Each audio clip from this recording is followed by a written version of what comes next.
Hello বন্ধুরা, কেমন আছো সবাই? আমি তো ভালো আছি। তো রোজগারের মতো আবারও চলে এসেছি কি রান্না করেছি তা নিয়ে। তো চলো দেখে নিই কী কী রান্না হয়েছে। তো বন্ধুরা, আজকে আমি বাজার টাজার কিছু যাইনি, মানে বাড়িতে যা ছিল তাই রান্না করা হয়েছে। এই যে এক আঁটি কচুরলতি ছিল, তো এখানে কচুরলতিটাই করে নিয়েছি। একটু পেঁয়াজ দিয়ে রসুন দিয়ে করেছি। আর করেছি সোয়াবিনটাও আলু দিয়ে মাখা মাখা করে করেছি।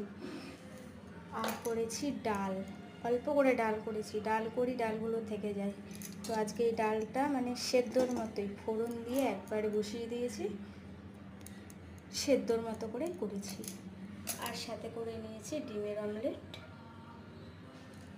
সাথে আছে গরম গরম ভাত। তো আজকে ঘরে যা ছিল তাই রান্না করা হয়েছে, আজকে আর বাজার ঘাট করা হয়নি। তো চলো, এই বেলা তো হোক, ও বেলা দেখা যাবে। তো এই ছিল আজকে দুপুরের আমাদের মেনু।